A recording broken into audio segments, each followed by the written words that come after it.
No, you're good. If I can get more students reading Gerda the Turtle, that'll be good, you know. So that's not a problem at all. So you look at that. It's funny when you start looking at traditional Dr. Seuss, because traditional Dr. Seuss has so much more philosophy in it than we think it does, and he's really writing children's books for adults, and there's a lot of times that some of your best writers do that. They're able to effectively correlate really advanced concepts for an adult population, and you see that in a lot of your good literature. But Gerda the Turtle is a Hobbesian narrative. You also have the Better Butter Battle. The Better Butter Battle, which is largely a critique of the Cold War. If you look at that one, my favorite is Sneetches. If you ever want to get to the absurdity of the American culture and keeping up with the Joneses and what that leads to, read the Sneetches. The Sneetches is by far my favorite Dr. Seuss book. Who's read the Sneetches, out of curiosity? Okay, a couple people, yeah. They have no stars upon ours, we must have stars upon ours. It's crazy on how if you keep on trying to keep up with somebody else, you're destined. They're just going to do something else. If somebody thinks that they're better than you, they're always going to think that they're better than you, and you can't change that. You have to be you. And there's an element of that that's really brilliant. Shoot. You said Monday that we get up to 1,000 points on the syllabus. We say 600. Yeah, it's just 600. Yeah, I corrected that because it was a full 1,000 out of 8, but I dropped a couple things because we're 5 a week, and so I'm like, no, we're not going to do that. So the only things I included were the 8 biweekly assessments, 50 points apiece, and the 4 supplemental readings. So it's just 600 points that you have, those lower levels. So we don't have any essays, and I dropped the data analysis. Those are things that if you took my full course, you'd have to take. But I'm in the process of changing a bunch of stuff for next semester, and I'm like, we're gonna chill this summer. All right. So any other questions about the class before we jump in?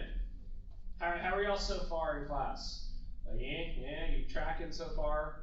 I know I've thrown a lot of information at you so far, and I'm not done. So today we're going to continue throwing more information at you, and I'm going to get into the American Revolution, which in my humble estimation is taught very poorly everywhere.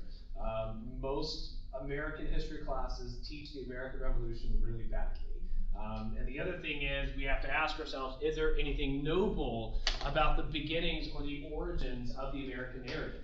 A lot of people praise a lot of really bad actors in American history. And I'm going to kind of show you that. Who were the good actors, who were the better actors, and who really were we trying to model our nation out of. And so far we've kind of run through this narrative of trying to build a government from a scientific point of view.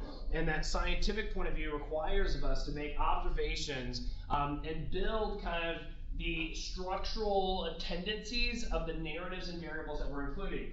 So if you think of scientifically, if I'm looking at elements, I want to know how oxygen acts and interacts with other things. I want to know how helium acts and interacts. And so science is built kind of understanding how the composite variables interact with each other. Same thing's true of politics. We've got a bunch of variables called people, and we're trying to organize them in certain ways where when they come together, their reactions are peaceful or neutral without kind of giving way to reactions that are violent. And so what are we trying to do here?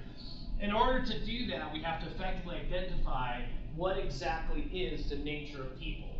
So Hobbes came along, and he argued that the nature of people was fundamentally selfish, that we are not oriented towards any conceivable good. We are oriented towards preservation and survival, and that humanity will do whatever is necessary to survive. So the state of nature in Hobbes' situation, or in Hobbes' estimation, is war, a condition of war of every man against every man. And from that war, there is no escape so long as every man holds on to their freedom. And so for Hobbes, the beginning of peace is the end of freedom. And this is something that is so powerful today because this is where I would argue totalitarian nations, nations like Russia really lean on this argument, where we cannot trust the world is a vile, evil place. Russia has been constantly under attack from the origins of Russia, and so they do not feel like the world is safe, and they do not think other nations truly can hold their interest at their heart. And so what we see is that if that is your narrative, if that's your presupposition about the manner of people, then you're far more likely to give up your freedom in exchange for some element element of security, some element of peace, so that the new sovereign can organize and manage this new politic. We see this in a lot of dystopian novels. We see this in the Divergent series. We see this in the Hunger Games. It's the same argument again and again and again. People are vile, people are evil, and we have to control people. And the biggest takeaway from this, the biggest misunderstanding, is when students are like, yeah, Crosby, if we give all power to a sovereign, wouldn't that sovereign act selfishly? And the answer to that question is yes, but we would want them to act selfishly, because once you give all of your being to a sovereign, the sovereign and the state are one and the same. So now he's not acting in his own individual interest. His interest is the interest of the state. He is only as powerful as the state is. And so by acting in his interest, he's acting in the state's interest. Now, what if he has to kill 5% of the population in the interest of the state? So be it. If that's what's necessary, that's what's necessary. And so this is where people like President Snow believe themselves to be the rightful heirs of kingdoms, because they are the ones willing to do what is necessary to preserve the state.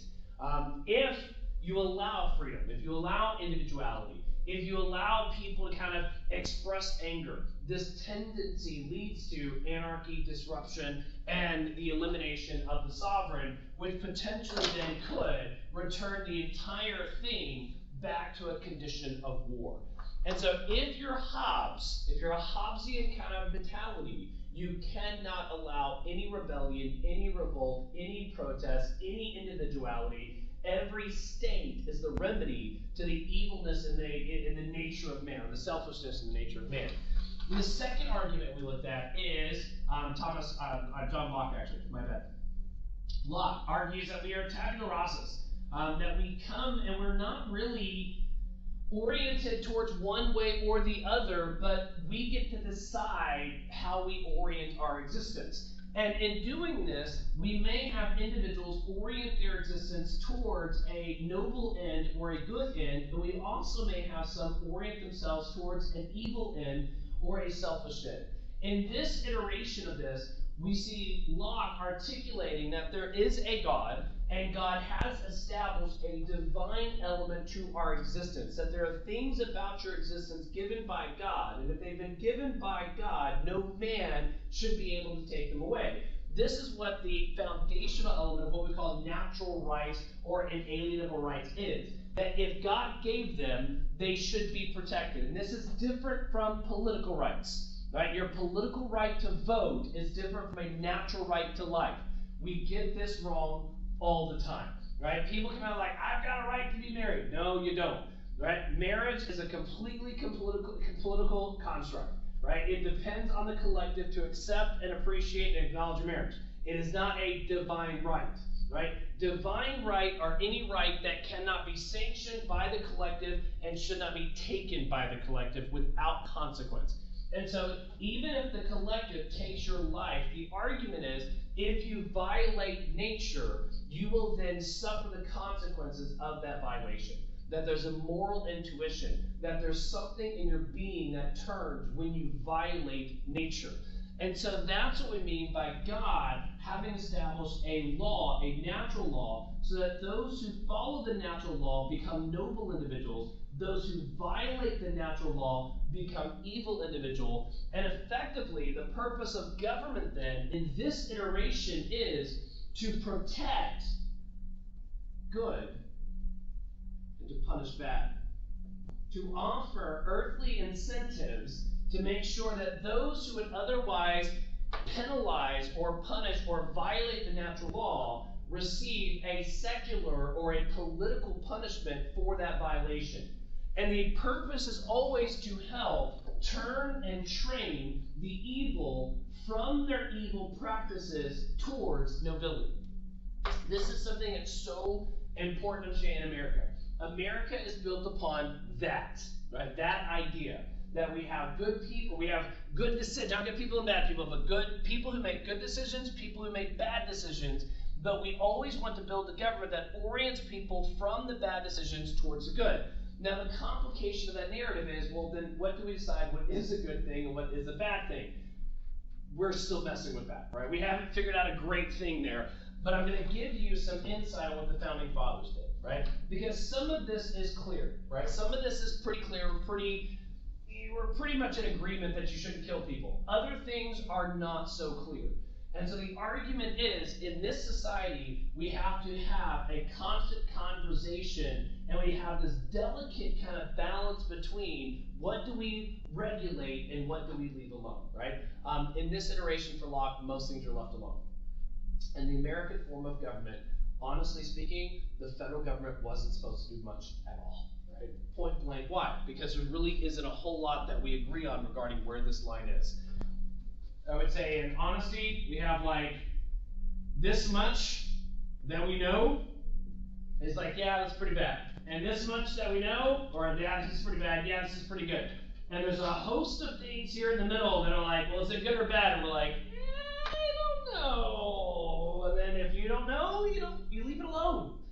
And this is where the argument is, what should our government look like? It's like, should we tolerate homosexuality in America? By that argument, yes, right? Should we tolerate a homosexual coming across the street and beating you up? No. Should we tolerate you going across the street beating up a homosexual? No, right? Notice the difference. One of them actually physically interacts and violates the law of nature by causing physical harm to the life of another being. The other one is personal choice. And I have a lot of those on the right says, no, Crosby, we should punish the evildoers and bring them to good. But guys, it's not clear to us collectively that homosexuality is wrong. And if it's not clear, then you must tolerate it. You have to allow it. And people are like, well, I don't want them to get away with evil. But can you get away with evil? If you're a true Lockean and you believe God has established a natural law, can you ever get away with evil? Yes or no? No, why not? Well, because that moral law is going to hold you accountable. That government is only ever going to be an imperfect mirror, an imperfect representation of our attempt to understand a higher moral law, right? So we're never going to get it perfectly right, but that doesn't mean people get away with it. When people look at like rich people like, oh, they're greedy and they abuse, like they're getting away with it. Are they? Are they? In a Lockean sense, they may have more money, but does money lead to happiness? No. They may have more wealth. No. They may have more cars. No. What leads to happiness? This is the argument where we believe that everything you need to accomplish the good life, the noble life, is within your possession at birth. That nothing this world offers you can bring you any closer to nobility than anything you already possess at birth. You have your life, you have your choices, and you own and control the consequences of your choices. And so we're going to see that in Locke. The last argument we went to is Jean-Jacques Rousseau. And Rousseau kind of has this fascination for the primitive nature of our being. And he's really leaning on this idea that God made us perfect, but for whatever reason, we have become corrupted. Evil has worked itself into our being in such a way that even when we want to do good, we don't do good because we're constantly conflicted by this evil kind of, disease that has plagued humanity. And we can never get beyond this evilness of our disease. And so for Rousseau, he wants to be a good friend, but he's not a good friend. But it's not his fault he's not a good friend. It's the evilness that has penetrated humanity. We can never get back to being good. And so what's interesting with Rousseau is, even though Rousseau begins the equation when people were naturally good, because he then translates, but then we were poisoned, he ends up with this notion that currently we live in a poisoned world. But notice, the poisoning was sanctioned by society. Well, what's the solution? Where does Rousseau go with this? Ironically enough, Rousseau actually ends up very similar to where Hobbes began. Except Hobbes says we need a sovereign. Rousseau says, no, you don't. The sovereign is always going to sanction his evil against everybody else. You can't have a sovereign. The sovereign has to become the people. In a true, what we call democracy, or what's eventually translated as communism. Now, how does this change? right? Rousseau argues that individuality and self-pride is effectively the disease of modern humanity. So in order to redeem humanity, we have to effectively eradicate the disease of self-pride. You have to remove individuality. So where Hobbes says you eliminate freedom in the exchange of the sovereign, the absolute, Rousseau equally says you eliminate freedom in exchange for the will of the people, or what he calls the general will. In other words, you conform to the group, you conform to the mob. You cannot have any individuality, because individuality is the source of pride, and pride is the source of all contamination and poisoning in the human spirit. Right? So when I have these students come to class who are like, yeah, I think we need a communist society, I think we need a socialist society. Okay, so do you like school uniforms? Well, no, I don't like school uniforms. Then you're not a communist. Do you want equal housing where everybody has the same exact housing? Same color, same... No, I don't like that. Then you're not a communist. In a true communist society, you have to understand that the poison of that society is selfishness and individuality. Any individuality spurs and feeds that selfishness, and you can't have it. So the only remedy to that selfishness is a completely equal society where the government now manages pure equality of outcome by guaranteeing all people look the same, act the same, speak the same, do the same, get paid the same. Everything is the same. Therefore, there can be no differentiation of people within that society, because if I have any differentiation, now I stimulate that pride, and it's that pride that destroys society. Now, Rousseau argues that that can't possibly happen on a large scale. Right? It can't possibly happen. So, in his iteration of this, he says we could really only achieve partially that in a small, localized setting. He actually loves and adores Switzerland. He was like, it's a small, it's local. Geneva was another example he uses. It's small, it's local. Like, this could only be reasonably applied on a very small scale. It's Karl Marx later on that comes along and says, wait, not so fast. If we kill all the selfish people, then maybe we could accomplish this on a large scale.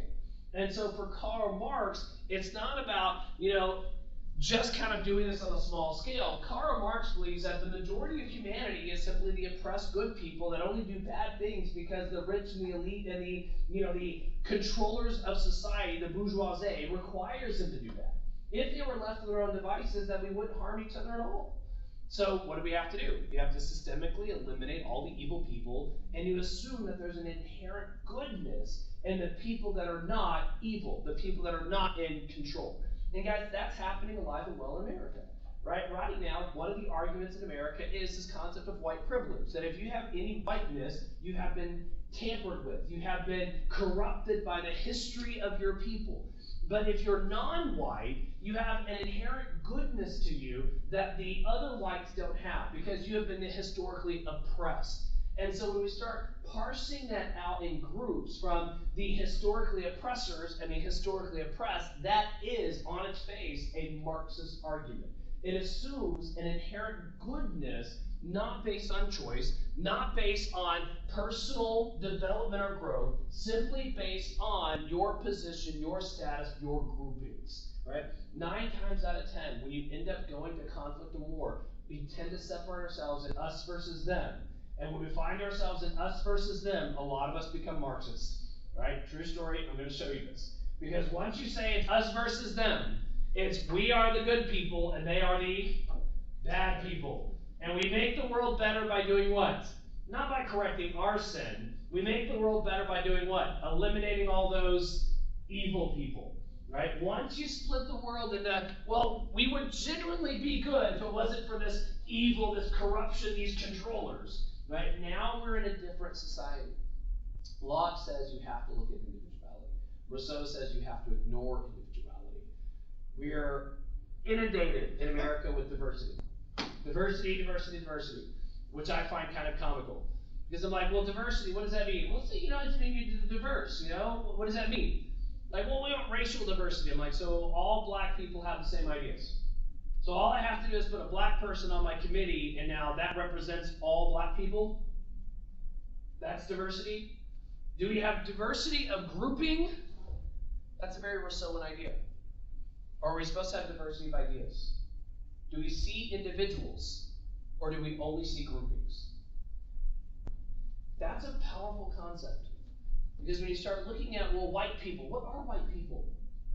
Black people. Guys, New Orleans black is very different from Chicago black. Right? Very different. I know I'm white and I can say that, right? Because I have friends that are both. And they will tell me, they will be the ones to tell you, like, no, it's a completely different world. Guys, Hispanics, we have been able to figure them out. You know why? Because there's very little unification. When I look at the political opinions of the Hispanic population, people are like, oh, how do you vote? Well, Hispanics vote liberal. It depends. If you're from Mexico, maybe. If you're from Puerto Rico, no. If you're from Cuba, no. It depends on what is the origin, what is the familiar environment, if you begin looking at individuality, now you have to compensate for 330 million Americans with 330 million opinions. That's really hard to do politically. So one of the things we do is we kind of lean on this kind of Rousseauan argument. Oh, if we can just eliminate the bad people, then we have the general will. We vote. And whatever the outcome of the vote is good, because the people that have been oppressed are effectively good. And so when he says this, he argues that what we have to do is we have to eliminate this inequality. So the destruction of equality was attended by the most terrible disorders. What happened that eliminated this primitive good condition? He says usurpation by the rich. Usurpation is simply somebody taking power that wasn't theirs. The rich took too much power. The poor robbed it back. So once they took too much power, the poor got into violent exchanges trying to get it back, and the unbridled passions of both suppressed the cries of natural compassion, the still feeble voice of justice, and filled man with avarice, ambition, and vice. Between the title of the strongest and that of the first occupier, there aroused perpetual conflicts, which never ended but in battle and bloodshed. The newborn state of society thus gave rise to a horrible state of war. Notice, Hobbes says that violence is natural in man, and we need the state to remedy it. Rousseau says it is the state that is the outcome of the evilness of man, that the state sanctions the evil. So Rousseau is going to give us a government without a government, a state without a state, a political construct without a political construct. And guys, this is true for today. The Marxist argument is that it's not a government, that it is a global phenomenon, that when the people of the world realize that you are downtrodden, that you are oppressed, that a small group of people is controlling everything, we will have this mass uprising, we will eliminate all of those movers and shakers above us, and then we will all live in perfect harmony after we've eliminated all of the evil controllers. It's not a government per se, it is a global movement, right? And that's exactly what the United States feared. That's exactly what the United States feared, which is why we have the Cold War trying to contain this global movement. Because it did not recognize individuality, it did not recognize state, it does not recognize it. It suppresses all to the will of the people. So when we look at this, a couple of things. This one up here, I think, is the most telling quote from Rousseau, and this is something that I think when you say, I'm a communist, I'm a socialist, I'm a Democrat, right, here's the problem. So these clauses properly understand, said if you want to understand what I'm saying correctly, he says, this may be reduced to one, the total alienation of each associate together with all of his rights to the whole community. What Rousseau is saying is almost identical to Hobbes. If you want to remedy the problem of society, then you have to completely eliminate your individuality and freedom and surrender yourself to the community. The only difference is this, where Hobbes says you must surrender yourself to the sovereign, Rousseau says you must surrender yourself to the whole of the people, and the whole of the people voting as a group now control you. You lose your individuality in both realities. So why is this important for you to understand? Here's why. In my humble estimation, we have big three today. 3 governments, 3 global powers, moving and shaking for power and control. And this is why we have a problem moving forward. They do not agree on the nature of man. Russia was raised in the ghettos. I don't care where you grew up in America. I don't care. Anywhere in America is better than most places in Russia. Right? Americans only think their life is bad because they're fundamentally ignorant of most places in the world. Right? That's just on its face. If you're an American, you actually occupy one of the top 3% of the wealthiest individuals in the entire planet. Right? When I have students in class like, oh, but Cosby, the rich should take care of the poor, I'm like, okay, so what are you giving up? Because you are the rich. If you're sitting in my class right now, you may be poor in America, but you're the wealthy of the world. Point blank by any stretch of imagination. So when you look at Russia, Russia is the quintessential nature of violent interaction from birth. Russia growing up was invaded, it was conquered, it was destroyed, it was burned. It has been turned on more than once and more than one occasion. They have made treaties and alliances only to have those treaties and alliances turn on them. Think Hitler turning on Stalin in World War II, us turning on Russia after World War II, right? Russia is kind of put in this thing where there's nobody in the world they can trust other than Russia. So when we look at Putin, we're like, God, why would they tolerate Putin? He's such a tyrant. Guys, I'll tell you right now, the reason they tolerate Putin is because they believe Putin loves Russia almost more than anybody else. And he will poison his neighbor to guarantee Russia survives. He will shoot his mother to guarantee Russia survives. Why? Because they begin here. China is oriented by a Buddhist ideology. And the Buddhist religion already lends itself to a communist kind of idea of this assumption that Buddhism argues that we're all pulled from the same cloth and we're all part of the same thing. So what happens in China is the People's Republic of China is ruled by the Chinese Communist Party.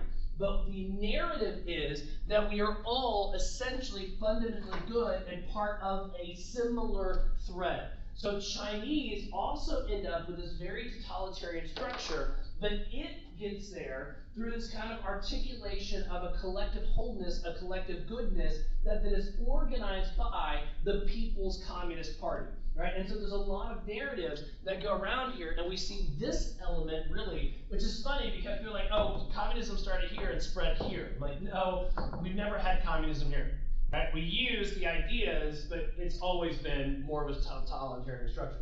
Communism, I would say, is more purely exercised in China, but even in China, you have the separation of rich and poor. It's more of a manipulation. It's more of a narrative they use to maintain control, but it does conform there. So why do we see consistent struggles between these nations of the world?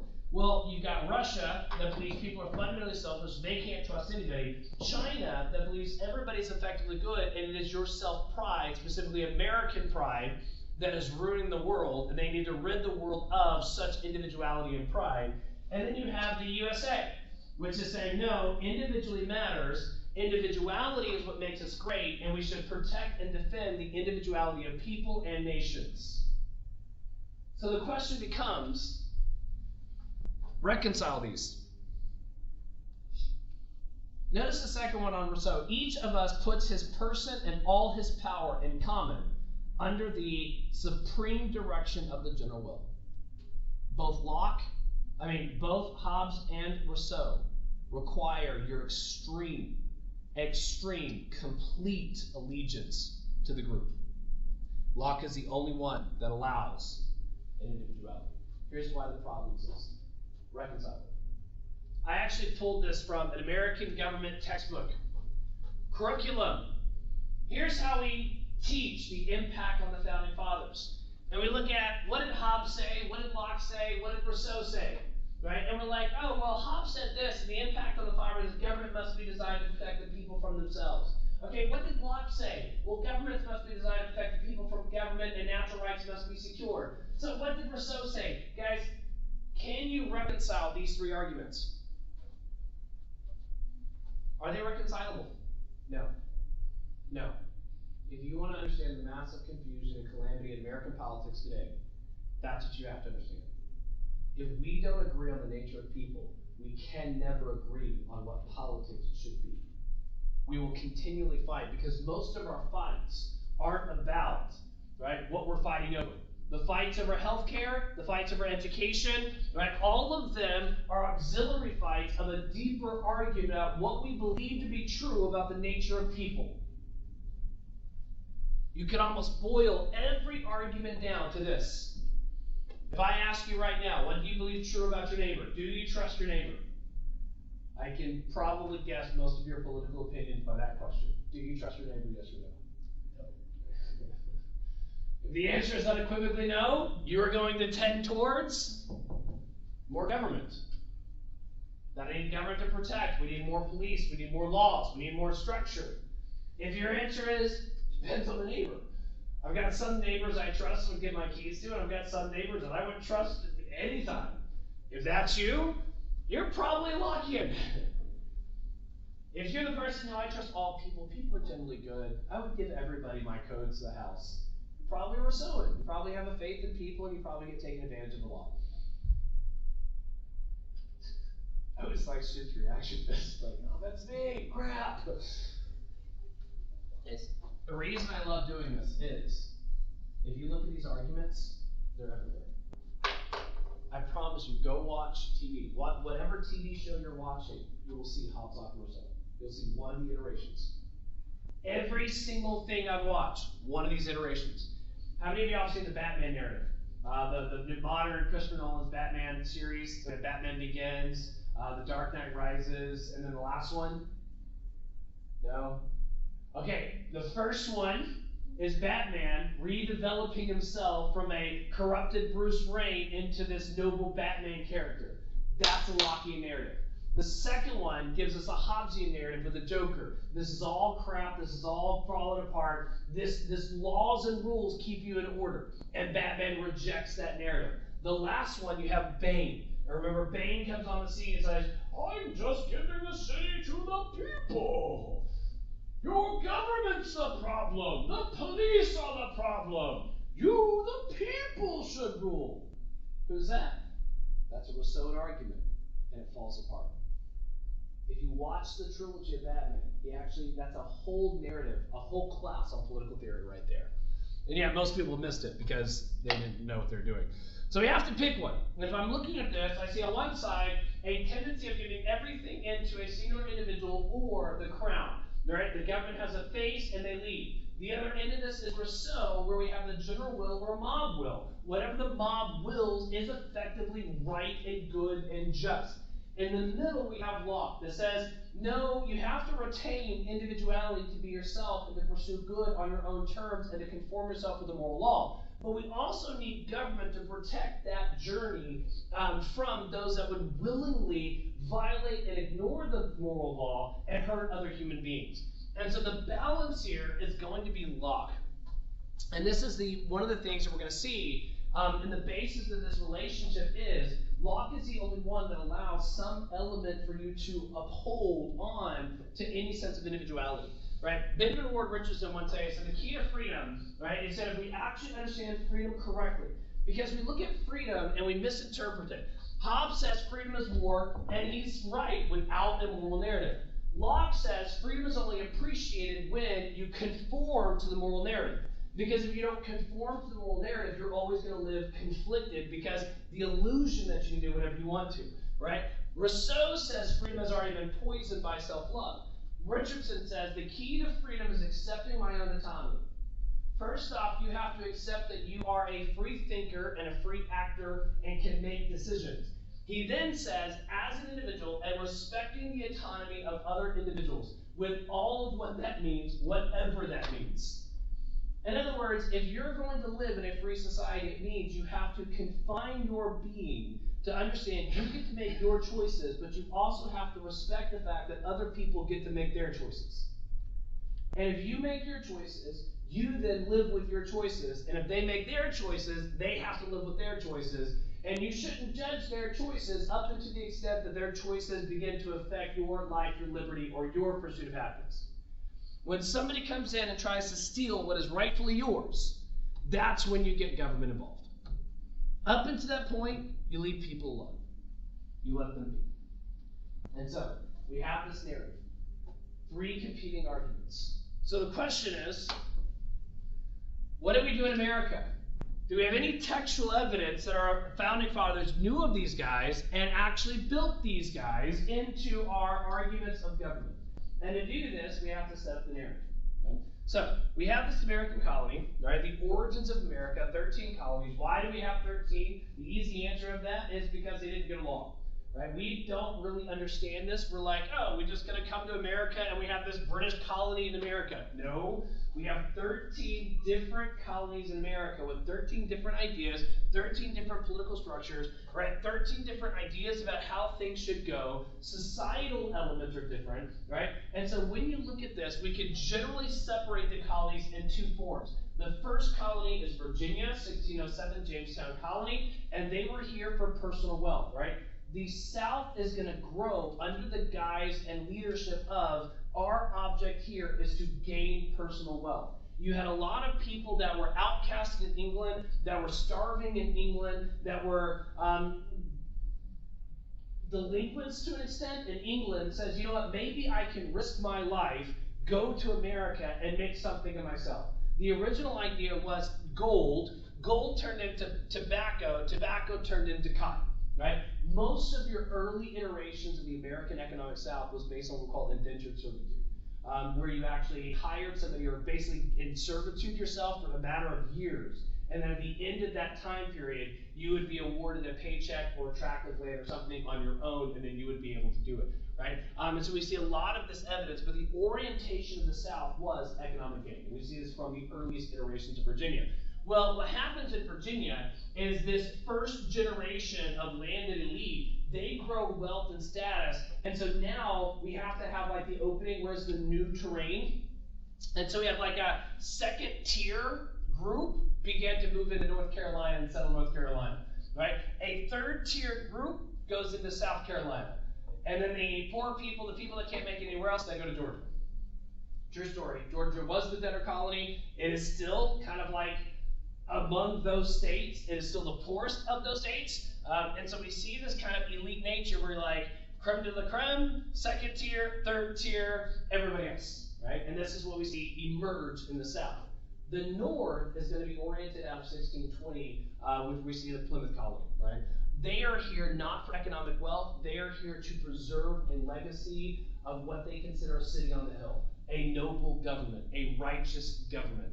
They're leaving the Church of England because they believe that England was ruled by the king, and the king should not be able to control the church. That a secular institution should not be able to control the church, and the king was an immoral human being. And in the Church of England, you had an immoral human being orchestrating the tenets of the church.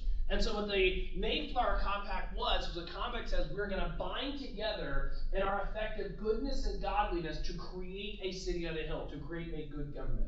The first winter here in the colony, and guys, there's so much that God was playing in this, right? Whether we like that narrative or not, right? They were supposed to land somewhere down here. They were blown off course and ended up here, and they interpret that as God's will, right? The first winter, a third of them died, and they interpret that as God's will. God was purposely weeding out the evil people to preserve the righteous ones, the elite ones, the noble ones.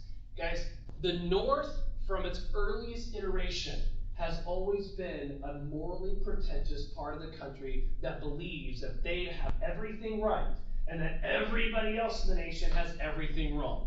And that if we would just do what they tell us to do, right, we would have a better government, a more noble government.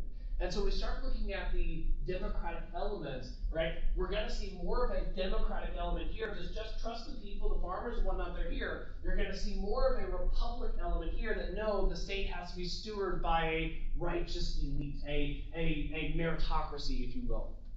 And we see that argument kind of lay out. Right? So when we start looking at this, the other thing we have to take in mind is the contextual narrative leading to the American Revolution.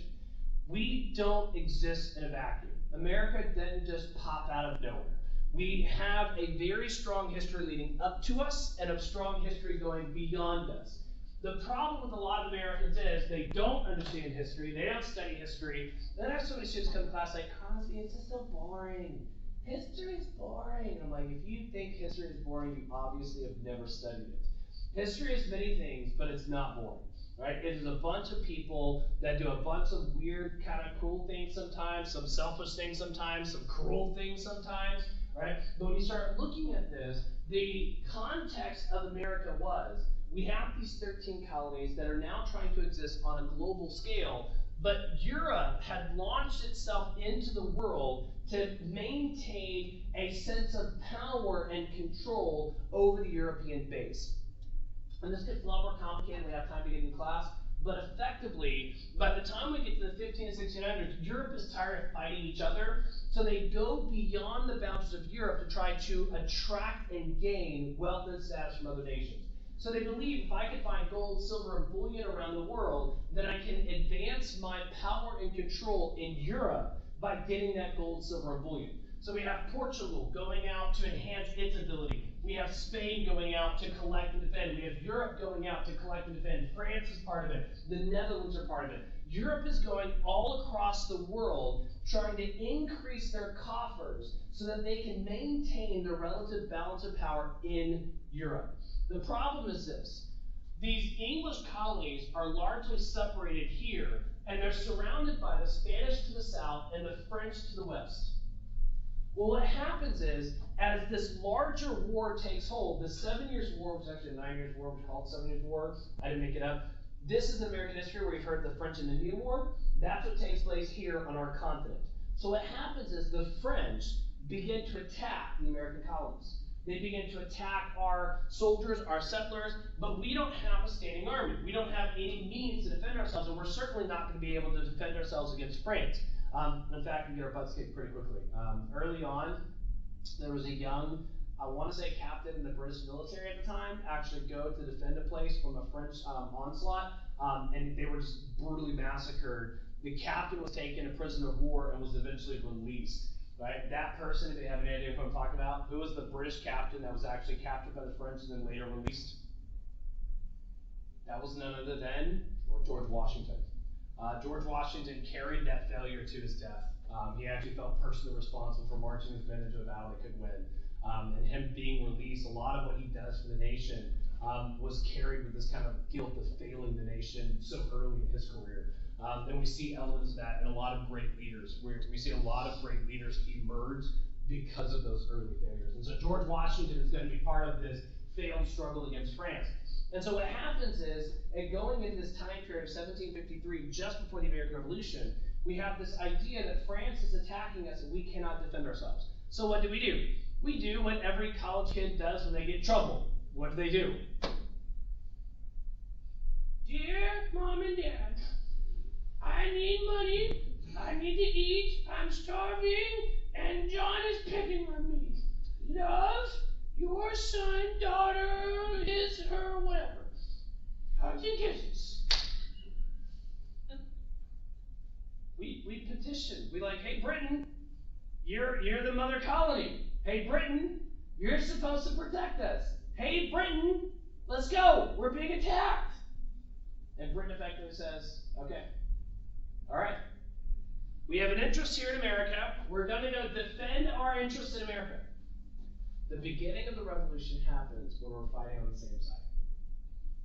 Because we begin to see that Americans have grown up in the 1600s and 1700s for almost 200 years.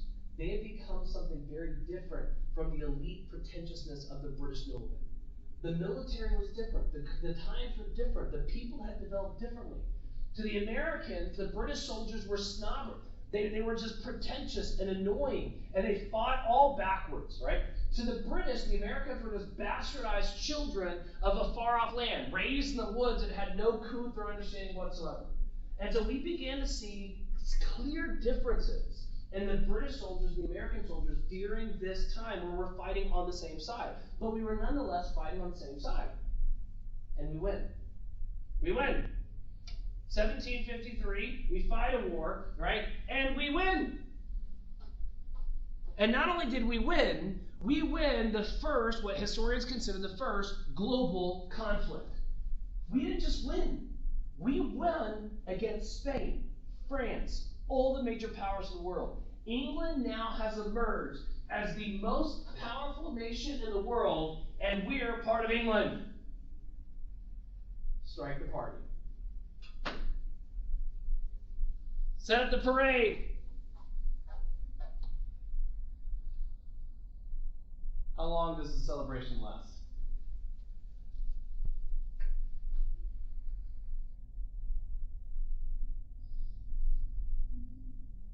Not very long.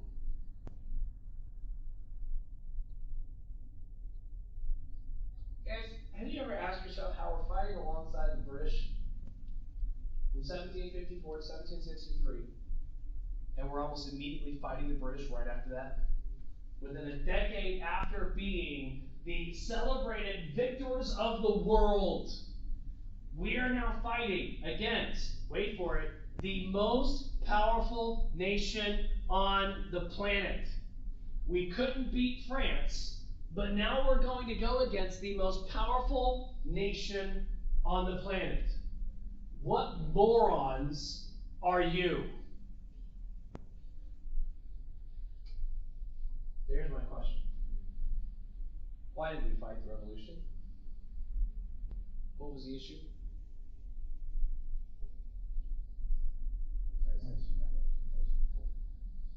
Yeah, we always have that, like, no taxation or representation. Taxes! Taxes! You know the British taxes, we didn't care. British taxes, again, we didn't care. British taxes, we didn't care. Until one tax hit. One tax hit, and then everybody went crazy. One tax. Now, the other ones got a lot of hype after the fact, but if you look at the historical record, one tax more than anything else started to foment and anger and frustration more than any other tax. You know what that tax is?